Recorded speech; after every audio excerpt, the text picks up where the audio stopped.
Madame, Monsieur, bonsoir dans l'actualité ce soir. Un joueur exceptionnel, un père de famille, un jeune marié de 28 ans, Diogo Jota quitte définitivement la pelouse. Il est décédé dans un accident de voiture aux petites heures ce matin en Espagne. Le club de Liverpool se dit dévasté. L'annonce de cette disparition bouleverse. Nous en parlerons avec Benito Paris en début de journal. 2 hotlines pour lutter contre la drogue bientôt ouvertes, annonce la NADEC. Le conseil exécutif de l'agence a tenu sa première réunion ce jeudi. Toute prolongation pour l'application des tarifs imposés par le président américain est à écarter. Maurice se dit optimiste quant à l'issue des négociations avec les Américains. Une nouvelle cartographie pour mieux identifier le potentiel des terres agricoles dévoilée ce jeudi par le MSIRI. Et puis nous parlerons des oiseaux à lunettes en danger d'extinction. Un programme de reproduction en captivité démarre bientôt. Bienvenue dans cette édition d'information. Le club de Liverpool a perdu ce matin son numéro 20. 3 enfants en bas âge, leur père et une jeune mariée, son époux. Diogo Jota est décédé dans un accident de voiture en Espagne.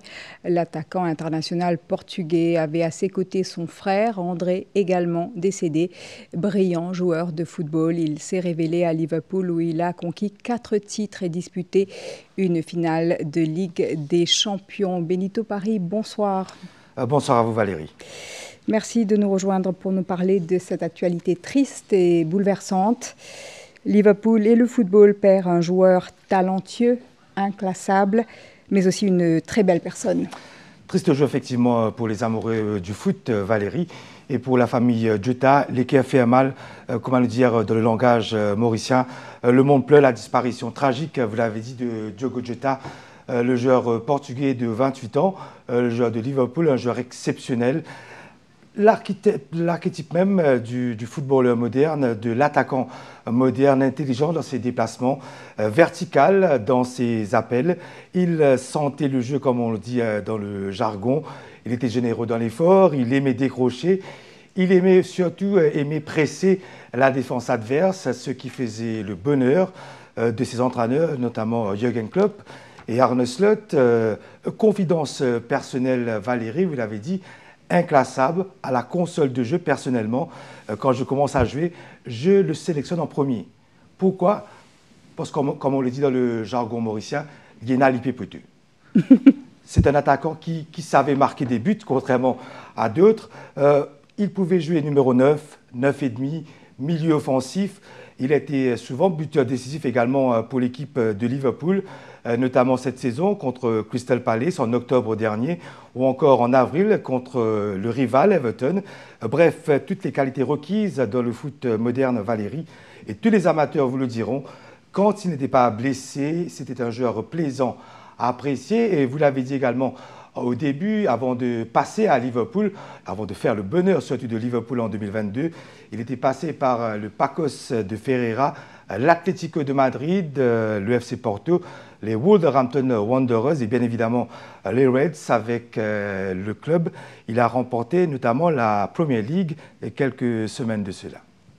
Alors, il y a quelques semaines à peine, il a épousé son amour de jeunesse. Il disait que c'était le plus beau jour de sa vie.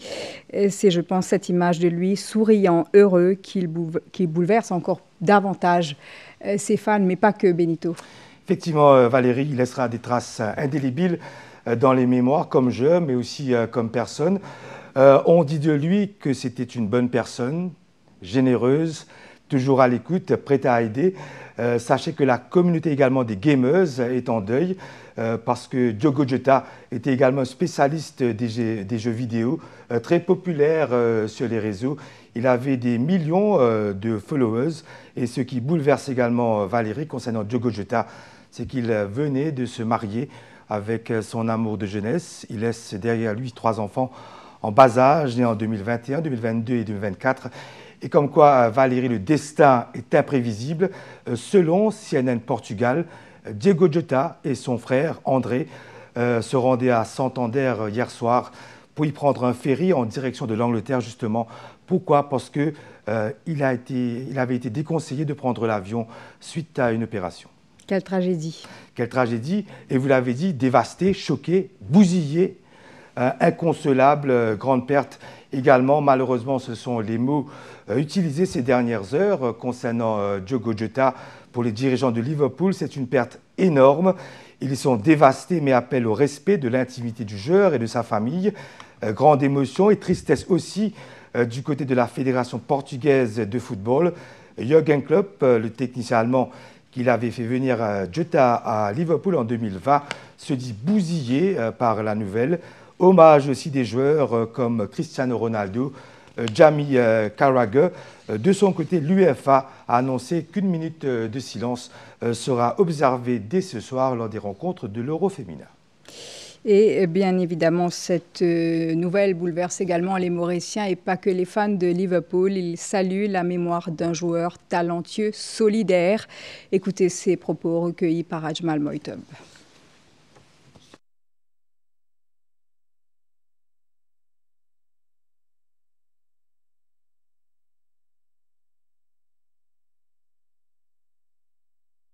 En tant que fan de Liverpool, Marie Sagan. Et c'est un des meilleurs éléments que Liverpool tient. Et nous vous manquons énormément. Le meilleur souvenir, c'est remontada. Et dernièrement, la Ligue. En fait, c'est mon joueur préféré. Donc, tout le monde qui fait me suivre. Et il fait que moi, là. Fait que moi, il était au monde qu'on a un gros pleurer parce que. Des aspirations pour moi, pas forcément pour le football, mais pour le petit sauce. Quand nous comptons des affaires. Il vous a foncé. C'est un joueur bien impliqué dans cette équipe. En plus, Liverpool fait gagner la Ligue avec lui. Bien triste qu'un joueur quitte nous, qui de base, n'est pas choisi une grande équipe comme Liverpool, mais j'ai réussi de voir lui au monde. Richard fait l'année dernière, c'était en octobre. Richard quitte ce match. Il faisait ce match, mais il a 3-0 contre Bournemouth. Un bon joueur. Il peut utiliser partout, il est stable. Il va faire gagner le champion. C'est un grand perte. C'est un peu triste parce qu'on a perdu une figure emblématique du foot. Parce qu'il n'était pas n'importe qui, c'était un grand milieu de terrain et tout. Tout ce qu'on peut faire maintenant, c'est prier pour le repos de son âme. Moi, je suis barcelonais. Je suis de tout cœur avec Liverpool. Et cette triste actualité est à suivre tout à l'heure dans la page des sports après la météo.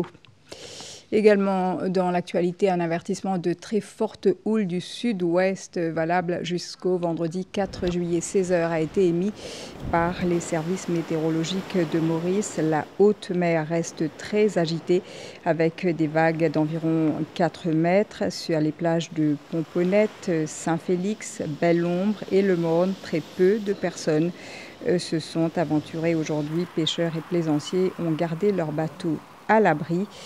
Pour rappel, le public et les pêcheurs sont vivement conseillés d'éviter la mer et les plages, surtout à marée haute. Aux États-Unis, le compte à rebours tarifaire est lancé. Donald Trump écarte toute prolongation du sursis au-delà de la date butoir du 9 juillet 2025 pour l'application des nouveaux tarifs. Le président américain a aussi commencé à annoncer les accords comme celui conclu hier avec le Vietnam.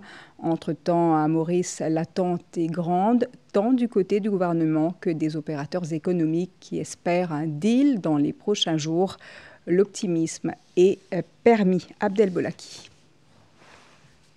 L'entrée en vigueur des nouveaux tarifs douaniers américains est prévue dans moins de 5 jours, soit le 9 juillet prochain, et le président Donald Trump ne compte pas reporter cette échéance. No, I'm not thinking about the pause.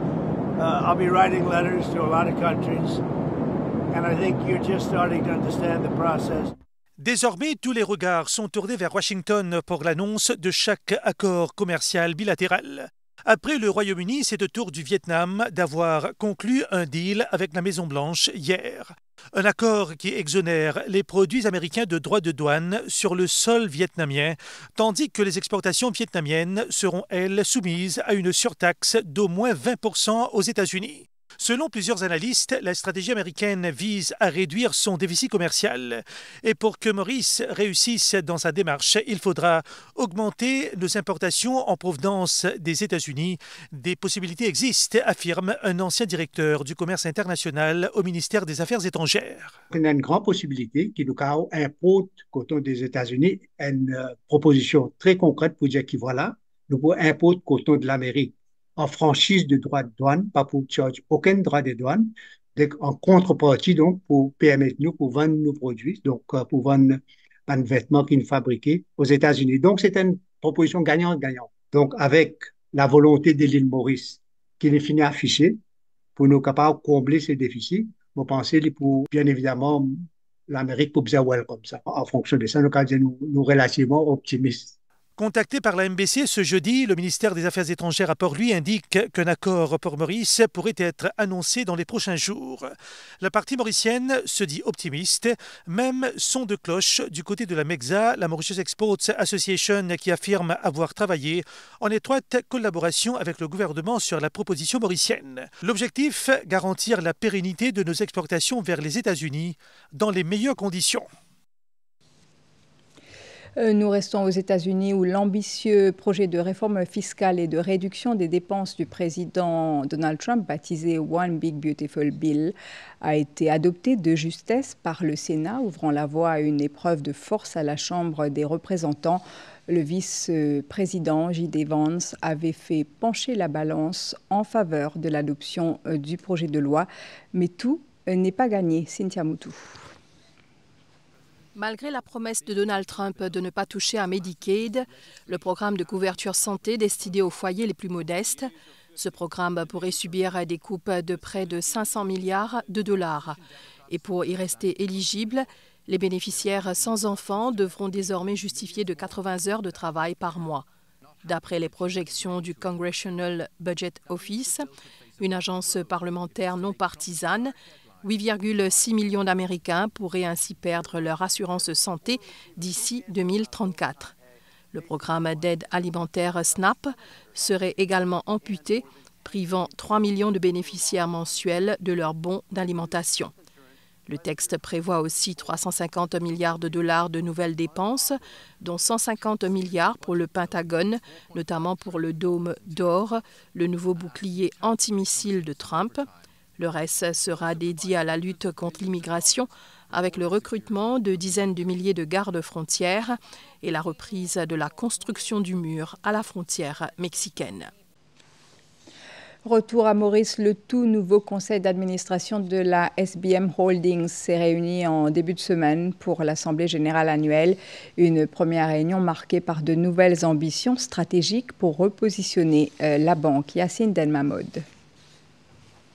L'Assemblée générale annuelle de la SBM Holdings s'est tenue lundi dernier. Cette première réunion entre les administrateurs et les actionnaires a été marquée par un changement de cap au niveau de la direction. Le paysage financier a constamment changé. Il y a beaucoup de compagnies qui nous appellent FinTech, qui peuvent venir sur le marché, qui changent un peu les habitudes. Donc même la banque, la banque, peut bien préparer dans ça. À l'Assemblée, il y a par exemple qui y a un petit planteur, un petit épargnant qui sont délaissés. Et nous pouvons revoir tout ça pour qu'en fin de compte, nous ayons une banque qui est assez solide, qui a servi la nation et qui retrouve sa place dans le paysage mauricien. Nous ne compétons pas avec les autres la banque. Bien sûr, pour ne compétir pas avec les autres, nous avons besoin de ressources, les contrôles, les comités de surveillance de plusieurs facteurs liés au risque. Au-delà des aspects financiers, les discussions ont également porté sur les stratégies visant à repositionner la SBM au premier plan. La capitalisation du groupe SBM, c'était 31 milliards. Aujourd'hui, il est presque 17 milliards. Donc, qui montrait que par rapport à ce qui s'est passé dans le secteur, nous finissons regresser, qui n'est pas trop normal.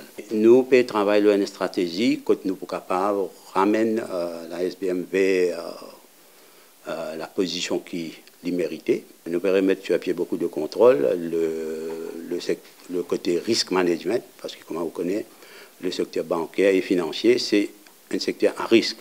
Il n'y a aucune la banque au monde, par exemple, qui paie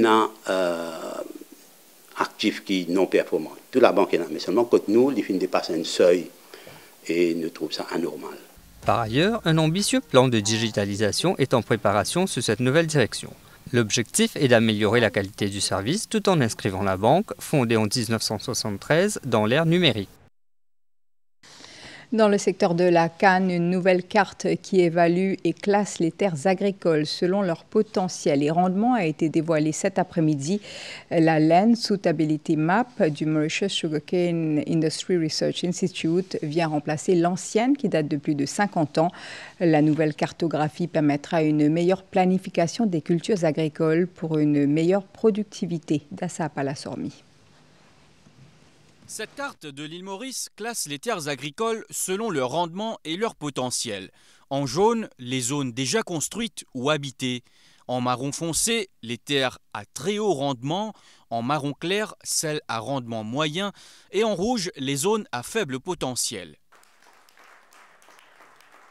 C'est un code qui nous produit en basant sur le type de sol, la quantité de l'appli qui gagnait de ce type de sol-là, avec quelle quantité de mécanisation qui finit faire là-dedans. Comme les roses qui finit tirer, nous finissons prendre des images satellites avec ces trois codes-là pour nous classifier en Île Maurice dans 4 catégorisations. Ce qui est bien plus foncé là, c'est high potential, ça veut dire qu'on est capable de planter de nous bons rendements, c'est une bonne terre. Le moderate est toujours une bonne terre, mais peut-être besoin d'irrigation là-dedans.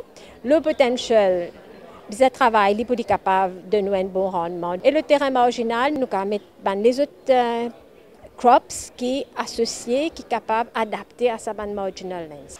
Cet outil stratégique permettra de mieux orienter les cultures, optimiser la productivité et mieux planifier l'avenir agricole du pays.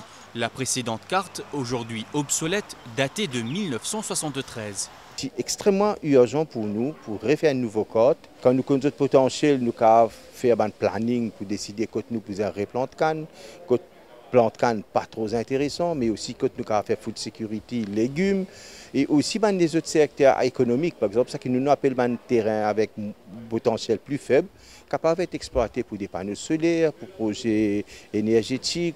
Le ministre Arvin Boulel affirme qu'il est essentiel d'accroître la culture de la canne et de miser sur la production locale pour renforcer la sécurité alimentaire.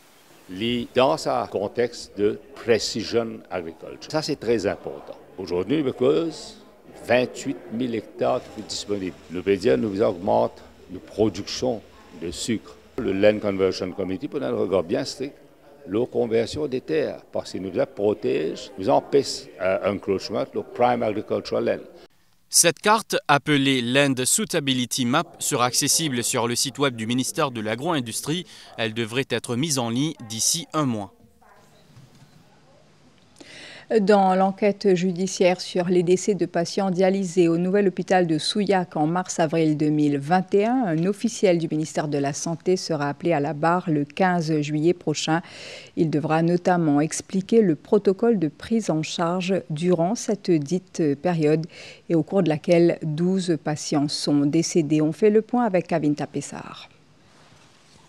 L'enquête judiciaire pour faire la lumière sur le décès de 12 patients dialysés durant la Covid-19 en 2021 s'apprête à passer à l'étape supérieure. Le 15 juillet prochain, au tribunal de Cure-Pipe, le Regional Health Director de la région sud qui était en poste de mars à avril 2021 sera appelé à la barre.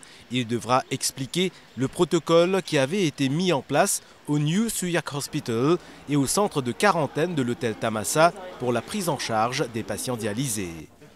Prévu pour aujourd'hui, l'un des derniers témoignages des proches des patients dialysés, celui de Noureza Romjon, a été renvoyé au 15 juillet prochain en matinée, juste avant l'audition du Regional Health Director de la région sud. Pour rappel, cette enquête judiciaire a été commanditée par le bureau du DPP après la publication le 20 décembre 2024 du rapport du Fact-Finding Committee et du Medical Negligence Standing Committee sur la mort de 12 patients dialysés en 2021. Une série de questions qui permettra de détecter si vous êtes diabétique ou pas. Cette application mobile développée par l'ONG Diabetes Safeguard vient de remporter le 2e prix au concours du MRIC National Innovator Hall of Fame 2025 dans la catégorie ONG. Elle a pour but d'assurer un accompagnement rapide. Krishan Sitia. Diaz, c'est ainsi que se nomme l'application développée par l'ONG Diabetes Safeguard pour améliorer la détection du diabète à travers une série de questions. Un procédé qui se veut simple et confidentiel. Quand la personne peut dans le lit, et il pour bizarre un OTP, il prend un message sur le portable pour compléter son enregistrement.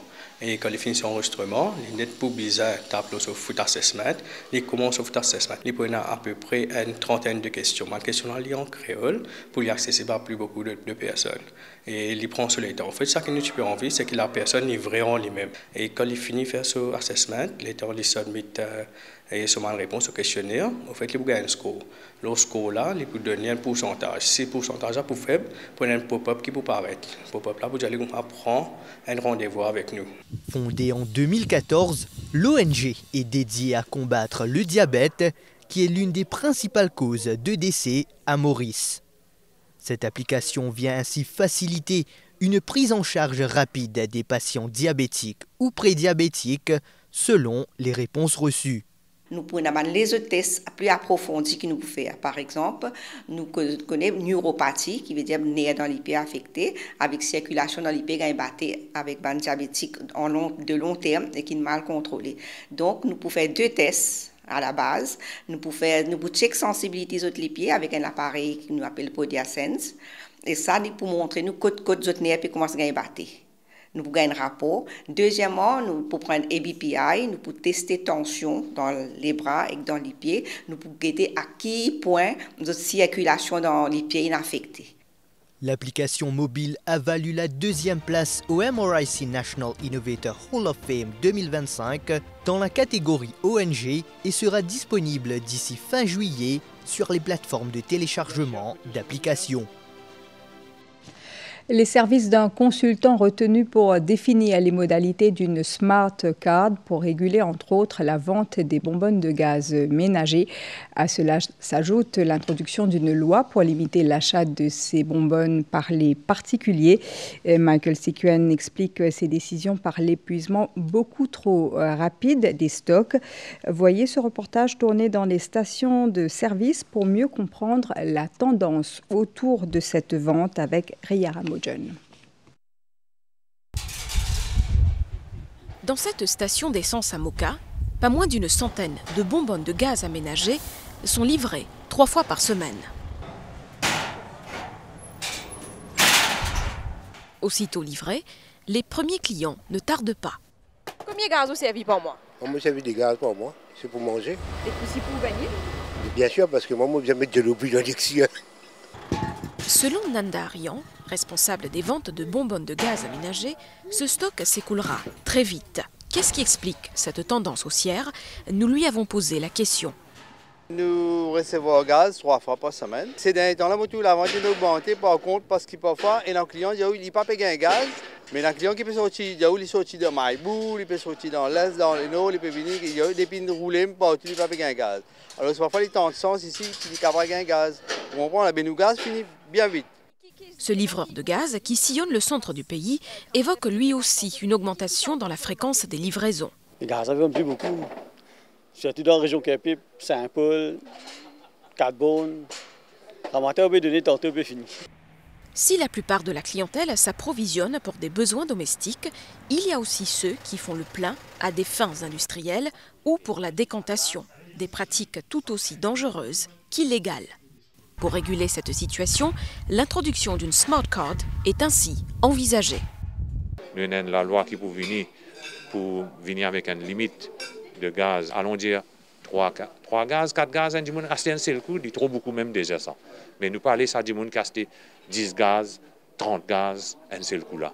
Right? Parce qu'il peut faire un business sur ça qui est déjà illégal. Ils aussi comprennent qu'il y a des gens qui ont manger, et sauf ce délo pour les prendre ce douce. Nous prenons un consultant. Consultant là pour dire à nous, voilà, si pas nous code identité pour capable faire l'affaire, ou bien pour besoin de Smart Card.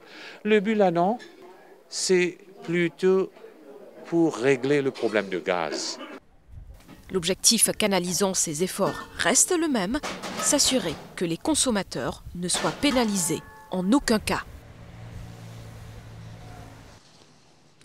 Le conseil exécutif de la National Agency for Drug Control a tenu sa première réunion ce jeudi, à l'issue de quoi l'agence annonce l'ouverture de 2 hotlines, l'une destinée aux personnes souffrant d'addiction et l'autre pour récolter des informations sur des trafiquants de drogue. Farah Konaï.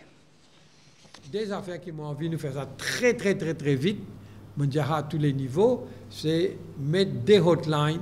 Et je, des camarades de la police, je comprends ça sur l'importance. Parents, mamans, grand-mères, enfants, épouses, helpless. Une équipe avec nous, psychologues, sociologues, etc., counseling, psychiatre, qui pour répondre à l'appel. Deuxième hotline qui pour insister l'autre là, c'est qui pour du monde qui a envie de faire la dénonciation. Une stratégie, c'est pour baser la science, pour baser la compassion et pour baser la collaboration interagency entre une agence nationale, régionale et internationale. Donc, quand nous avons une structure en place, il y a ce qu'on appelle oversight and governance à 2 étages, 2 niveaux. Donc, un niveau à the highest level, c'est un National Drug Commission qui est chair par le Premier ministre et puis on a aussi le Deputy Prime Minister là-dedans et 16 ministres qui font partie dans sa highest level governance and oversight committee qui nous appelle National Drug Control Commission. Tous ces camarades, tous ces partenaires de Yanula, tous les ministères concernés et à la tête d'une assemblée, et moi aussi beaucoup là-dedans comme chief executive. Et puis, en bas, at the level of operation. Donc, nous faisons opérer, nous faisons s'asseoir dans le board, nous discuter, nous causer, après, là, nous dire correct. Non, nous avons l'équipe qui opère. Et comment nous pouvons opérer? Nous pouvons créer une division. Nous pouvons créer une division. Chaque division peut avoir un travail spécifique. C'est l'un des oiseaux les plus rares au monde et il vit encore ici à Maurice. L'oiseau à lunettes ou olive white eye est aujourd'hui au bord de l'extinction. Depuis les années 70, sa population est passée de plus de 350 couples d'oiseaux à moins d'une centaine. Derrière ce déclin, les prédateurs, le National Parks and Conservation Service se lance dans un programme de reproduction en captivité. Sarah Ounou. La forêt de Combo, au sud-ouest de Maurice, abrite les derniers refuges de l'oiseau à lunettes, classé parmi les plus menacés de la planète. Pollinisateur et régulateur d'insectes, il joue un rôle clé pour maintenir l'équilibre de l'écosystème forestier. C'est un parmi les 9 oiseaux endémiques qui existent à Maurice et c'est l'oiseau le plus rare de Maurice. Il est même considéré qu'il est parmi les oiseaux les plus rares au monde. D'ailleurs, il est classifié comme critically endangered par les IUCN, c'est-à-dire l'International Union for Conservation of Nature. La population de l'oiseau à lunettes est en fort déclin depuis plusieurs décennies. Dans les années 1975, quand on a fait un survey, nous répertorions à peu près 350 PA à Maurice. Mais avec le temps, ça finit de diminuer. Et pour l'instant, nous pensons qu'il y a à peu près 100 PA, une centaine de PA qui sont à Maurice. Okay. Face au déclin, le National Parks and Conservation Service a développé un plan pour gérer les sous-populations et renforcer la survie de l'espèce. Sans oiseaux-là, nous trouvons qu'il y a en danger, nous avons besoin de créer une sous-population et les secrets pour sauver les oiseaux-là. Et là, nous prenons les oiseaux dans la nature, nous amenons au gouvernement à Véris, quand nous faisons captive breeding là-bas, pour nous capables de transférer ça et les secrets. Mais là, avec la situation, nous pensons que nous devons recommencer à captive breeding là au gouvernement à Véris. Le contrôle des prédateurs est une étape essentielle pour protéger l'oiseau à lunettes.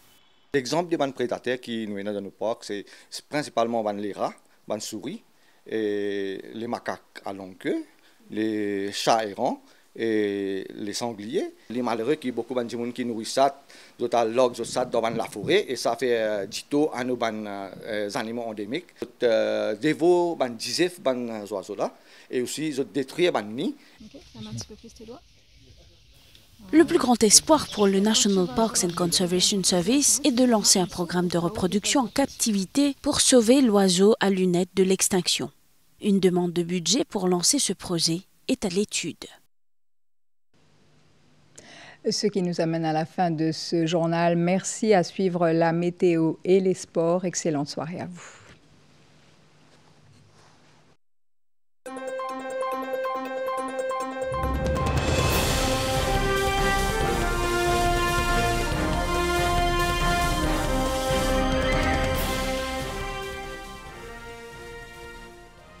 Exafraiser là, à nous booster nos systèmes immunitaires et garde nous en forme. Nous mangeons équilibré, nous faisons nos activités physiques et surtout nous service à bon dealer Anchor Life qui fait en matière grasse et qui a beaucoup bien fait. Ce plante stérol est cliniquement prouvé qu'il réduit un mauvais cholestérol. Ce LODI fait diabète arrête de faire ce fait. Et avec ce oméga 3, il booste nos systèmes immunitaires et faire hypertension arrête de nous taxer. Et Anchor Life, oui, chaque jour, on peut prendre soin moléculaire et qu'il est approuvé par Heart Foundation Mauritius. Veuillez consulter votre professionnel de santé si besoin est.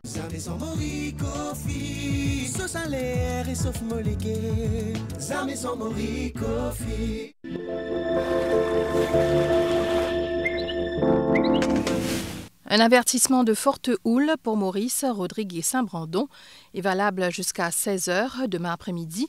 Et un avertissement de forte houle est en vigueur à Agaléga jusqu'à 22h samedi le 5 juillet 2025. Les îles Mascareignes sont sous l'effet d'un fort anticyclone qui occasionne un temps venteux et froid avec des températures inférieures à la moyenne par environ 2 degrés. Les prévisions pour Maurice, mi-couvert en général, devenant parfois nuageux durant la nuit et demain matin, avec de faibles pluies, principalement à l'est, au sud et sur le plateau central. Des poches de brouillard sont aussi prévues dans certaines régions. Durant la nuit, la température minimale variera entre 13 et 15 degrés sur les terrains élevés et entre 17 et 19 degrés sur le littoral. De faibles pluies sont toujours prévues sur les hauteurs demain après-midi, mi-couvert ailleurs. La température maximale variera entre 18 et 21 degrés sur le plateau central et entre 23 et 25 degrés sur le littoral. Vent du sud-est de 20 à 30 km/h avec des rafales de 60 km/h dans certains endroits. Mer très forte au-delà des récifs avec houle du sud-ouest d'environ 4 mètres. Les vagues influenceront aussi les lagons et pourraient déferler sur les zones côtières de basse altitude, à l'ouest et au sud, et surtout à l'heure des marées hautes. Les pêcheurs, plaisanciers et le public en général ne doivent pas sortir en mer et à l'heure des marées hautes et ne pas s'aventurer sur ces plages. Un Rodrigue mi-couvert en général devenant parfois nuageux durant la nuit et demain matin avec de faibles pluies. Durant la nuit, la température minimale variera entre 15 et 18 degrés. À l'exception de quelques pluies occasionnelles sur les hauteurs, le temps sera essentiellement beau demain après-midi. La température maximale variera entre 21 et 24 degrés. Vent du sud-est de 25 à 35 km/h avec des rafales de 65 km/h dans certains endroits. Le vent deviendra plus fort graduellement à partir de demain. Mer très forte au-delà des récifs avec houle du sud-ouest d'environ 4 mètres. Les vagues influenceront aussi les lagons et pourraient déferler sur les zones côtières de basse altitude, à l'ouest et au sud, surtout à l'heure des marées hautes. Et à Agaléga, période nuageuse avec des averses. Ces averses pourraient être temporairement modérées. Durant la nuit, la température minimale sera d'environ 23 degrés et demain, la température maximale sera légèrement inférieure à la moyenne, à environ 28 degrés. Vent du sud-est de 30 à 40 km/h avec des rafales sous les averses. Le vent deviendra plus fort à partir de demain. Mer très forte au-delà des récifs avec houle du sud-ouest d'environ 4 mètres et les vagues pourraient déferler sur les plages, surtout à l'heure des marées hautes.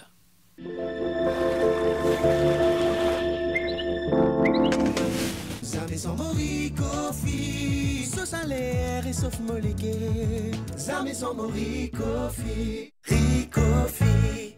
Dans la nuit quand bise mon joli, moi n'a mon escafé ricofi. Quand soleil levé vise à ouvrir les yeux.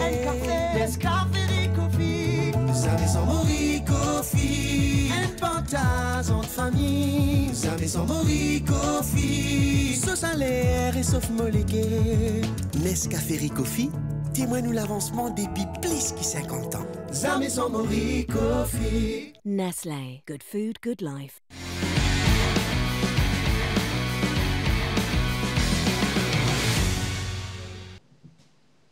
Bonsoir à toutes et à tous. Triste nouvelle pour le monde du sport et du football.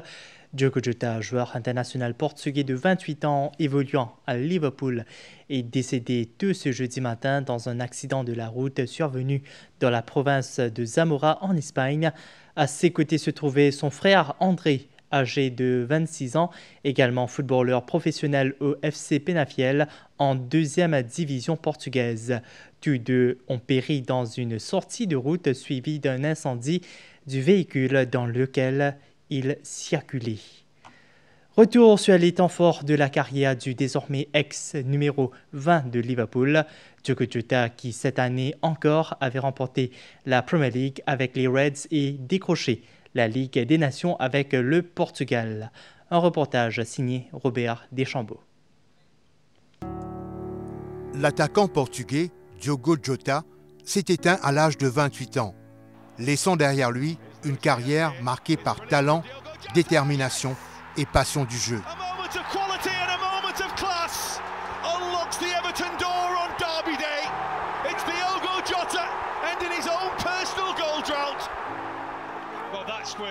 Révélé au FC Pacos de Ferreira, il brille très tôt au Portugal avant de rejoindre l'Atlético Madrid, Wolverhampton puis Liverpool en 2020. Sous le maillot des Reds, Jota inscrit plus de 40 buts, contribuant à la conquête de la FA Cup en 2022 et du Community Shield. International portugais, il a participé à l'Euro 2020 et à la Coupe du Monde de 2022. Un joueur rapide, intelligent et toujours altruiste.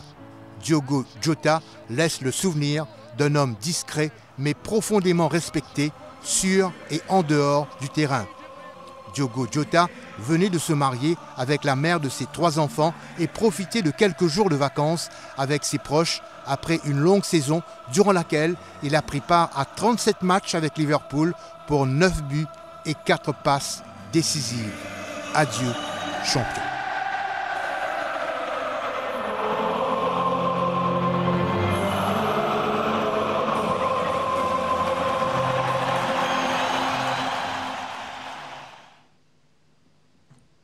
Le monde du football a appris cette nouvelle avec une immense peine du côté de la fédération portugaise, mais aussi à Liverpool. Les hommages se sont multipliés pour saluer le talent, mais aussi l'homme que représentait Diogo Jota. Et ici, à Maurice, cette annonce a touché plus d'un. Jota, un bon footballeur, un bon buteur, et pas seulement pour Liverpool, pour Portugal. Il y a même des fans neutres qui sont contents que Diogo Jota joue. Et c'est pas facile, c'est vraiment pénible pour tous les fans de Liverpool et même pour tous les fans du ballon rond pour apprendre cette nouvelle-là. Et très jeune, 28 ans.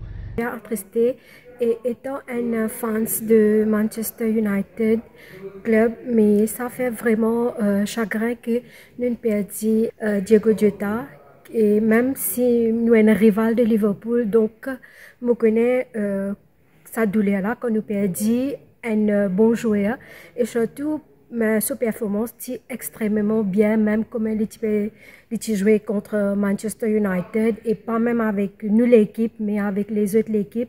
Ça fait vraiment chagrin que nous perdions dans très peu de moments. Bon, ça fait vraiment la peine, surtout étant donné nous le connaissons déjà. C'est un grand joueur nous qui suit la Premier League, bien dire, en Angleterre. Toutes les semaines, surtout avec Liverpool, c'est une grosse perte. Pour moi, c'est un coup dur pour le football mondial, surtout pour ses coéquipiers, surtout sur la famille. La disparition tragique de Diogo Jota et de son frère André Silva a provoqué une vague d'émotions à travers toute la planète football. Liverpool, où Jota évoluait depuis 2020, a publié un message fort sur son site officiel qualifiant cette perte de dévastatrice.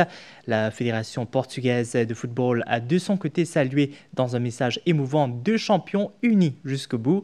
De Manchester City à Tottenham en passant par Leeds et Chelsea, de nombreux clubs ont exprimé exprimer leur tristesse. Jürgen Klopp, l'entraîneur de Liverpool qui avait recruté Jota, a réagi sur Instagram évoquant un joueur exceptionnel. Des messages forts sont aussi venus de Cristiano Ronaldo, des anciens coéquipiers et de la Premier League qui parlent d'une perte choquante et dévastatrice. L'UEFA a annoncé qu'une minute de silence serait observée avant chaque match de l'Euro féminin en hommage à Diogo et André Jota. Unis dans la douleur, le monde du football se serre autour de leurs proches.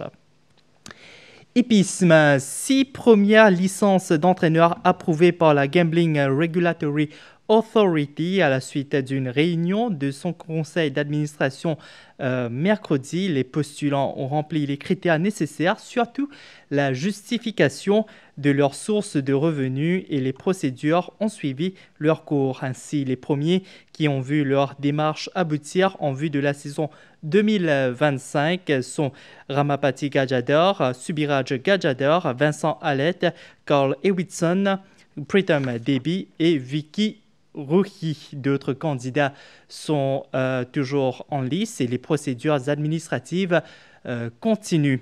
Des nouvelles seront communiquées en ce sens dans les prochains jours. Parlons handball, événement à ne pas manquer. Ce mardi 8 juillet à 19h30 au gymnase de Phoenix pour le match des légendes, un spectacle unique qui réunira sur le même terrain des icônes du handball mondial et des joueurs du PSG handball. Un moment exceptionnel à vivre en famille ou entre passionnés. Koyal Sittel et Benito Paris nous en disent plus. D'abord, Nicolas Karabatic, le patron du hand depuis 20 ans, 3 fois champion olympique, quadruple champion du monde, triple champion d'Europe, un palmarès légendaire pour un joueur au charisme et à l'intelligence de jeu hors pair. Le mythe sera sur le terrain pour un match inoubliable.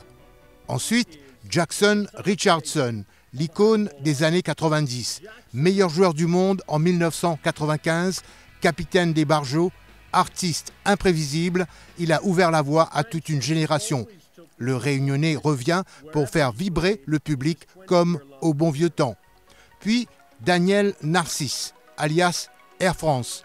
Ses appuis, ses envolées, son style félin ont marqué les plus grandes compétitions.